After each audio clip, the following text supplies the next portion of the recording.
Bom, pessoal, tudo bom com vocês? Olha só, a gente vai trabalhar agora um pouquinho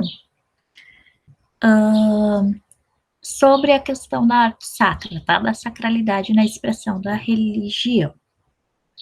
O que que acontece? Semana passada, a Pro deixou para vocês um passeio virtual pela Igreja Matriz de Viamão, né? E muitos não conheciam ela.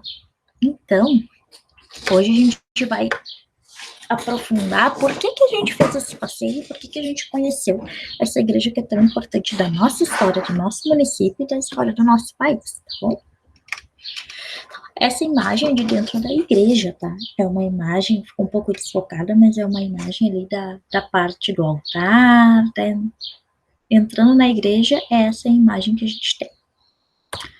Então, o que que é a arte sacra, tá? A arte sacra é aquela arte que ela foi feita para a religião, ou seja, ela tem um destino para a liturgia, que é a prática da religiosidade, a prática das celebrações da igreja, tá? Então, a liturgia é o culto divino.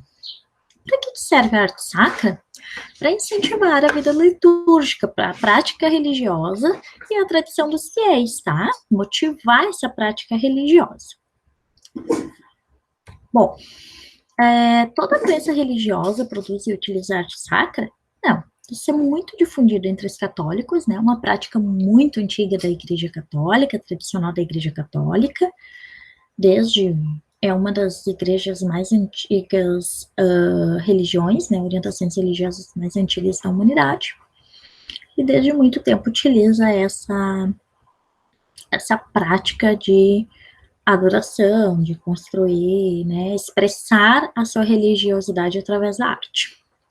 Já entre algumas orientações religiosas ligadas à matriz afrodescendente, as religiões orientais, o islamismo e algumas outras, também se utiliza a arte sacra, tá? É claro que aí cultuando os seus deuses específicos da sua crença. Já em relação à igreja, as orientações cristãs de origem evangélica, não é muito comum a utilização e a produção de arte sacra, por questões ali de identificação com a Bíblia, eles consideram que pode ser algo supérfluo, idolatria, e eles não costumam desenvolver a arte sacra, tá? Aqui, exemplo de arte sacra. O que pode ser a arte sacra? Então, as imagens de santos, de divindades, que podem ser produzidas em madeira ou em qualquer outro tipo de material, as pinturas, as decorações das igrejas, as roupas utilizadas pelos padres, pelas representantes das entidades religiosas, a decoração dessas roupas, as taças, os utensílios que são utilizados nos eventos, né? Aquelas imagens de santos, de anjos, que muitas vezes as pessoas compram e colocam na sua casa.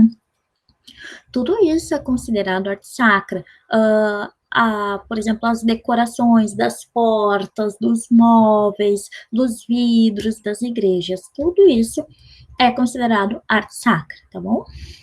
Aqui tem uma imagem da Biblioteca Apostólica do Vaticano. O Vaticano, né, é a administração central da Igreja Católica, né, como se fosse a capital do catolicismo, e lá tem muitas igrejas adornadas. É riquíssimo, né, o Vaticano em relação à arte sacra, e aqui tem a imagem da biblioteca. Para completar, a arte sacra era a expressão da fé de uma comunidade. Só que ela tinha um alto custo para ser feita, né? Uma arte muito requintada, com muitos detalhes, exigia muito profissionalismo da pessoa que fazia. Muitos artistas famosos e renomados eram chamados para criar imagens, produzir arte sacra. E como é que era pago essa arte sacra, né? Ela era financiada pelos fiéis, que encomendavam e doavam as peças para as igrejas para demonstrar a sua devoção. Então, quanto mais rica era a comunidade, quanto mais rica era a sua igreja, né? Ou quanto mais rica era a igreja, maior era a representação da fé das pessoas, né? Se dizia que uma comunidade era muito católica, quando ela tinha uma igreja muito enfeitada, porque daí as pessoas doavam muito para ela, tá bom? Então, curiosidades, tá? O Brasil foi colonizado por portugueses, né? A gente já sabe, já viu. Inclusive, a nossa região aqui de Viamão tem bastante influência portuguesa. E os portugueses eram muito devotos, muito católicos, e trouxeram essa devoção para a colônia no Brasil. Então, o que acontece? A arte sacra ela foi muito desenvolvida no Brasil, porque o Brasil tinha muitas riquezas naturais, tinha muita madeira, tinha ouro, tinha prata, tinha artesãos, artistas que se dedicaram e aprenderam a fazer arte sacra, e as pessoas queriam muito expressar a sua fé. Então, foi muito desenvolvida a arte sacra no Brasil, no período colonial, principalmente. Porém, muitas igrejas sofreram e sofrem ainda com furtos, saques, e muitas dessas obras foram roubadas, perdidas, quebradas, tá? Mas ainda existe um museu de arte sacra que eu coloquei em Minas Gerais, mas essa informação está correta, tá? É na Bahia. E algumas igrejas ainda conservam peças valiosas. Nós temos, por exemplo, o maior escultor brasileiro em arte sacra, especialista em arte sacra, Aleijadinho, Antônio Francisco de Lisboa. Ele viveu de 1738 a 1814 em Minas Gerais. E ele recebeu esse nome porque ele tinha deficiência nas mãos. E mesmo com essa deficiência, ele fez trabalhos belíssimos, tá? Então, a sua obra possui um grande valor material, um grande valor histórico, cultural, e ele é considerado o maior artista brasileiro em arte barroca do país, em arte sacra, que é a arte daquele período colonial, que se chama arte barroca. Sobre a Igreja Matriz de Viamão. A paróquia Nossa Senhora da Conceição é uma referência no país todo em arte barroca do período colonial, principalmente porque ela ainda conserva sua originalidade. Muitas das coisas que estão ali são da época que foram construídas, lá de 1741 a 1800 e tanto. Então, as coisas que tem ali têm muita história para contar, são muito antigas e por isso tem muito valor. Ela é a segunda igreja mais antiga do RS e foi tombada pelo Patrimônio Histórico-Cultural Nacional, ou seja, é uma peça que conta a história do Brasil e que não pode ser modificada, não pode ser destruída e precisa ser preservada. O primeiro padre ordenado gaúcho, o pároco João Diniz, herdou de sua família duas grandes fazendas, tá? Na região de Viamão, ali na região do Capivari, Boa Vista, tinham grandes fazendas ali. Ele herdou da parte do pai, herdou da parte da família da mãe. Ele não tinha irmãos, não tinha filhos. O que ele fez? Ele vendeu essas terras para as pessoas que queriam comprar. Isso lá no final dos anos 1700. E o valor ele doou para a igreja, para manter a igreja e para enfeitar e adornar a igreja. Então, esse fato explica a riqueza da decoração da igreja, que era tão rica que ela é citada em vários documentos nacionais, vários viajantes citam nos documentos históricos a grandiosidade da paróquia de Viamão. Inclusive, os dois imperadores, Dom Pedro I e Dom Pedro II, vieram a Viamão para conhecer a igreja, né?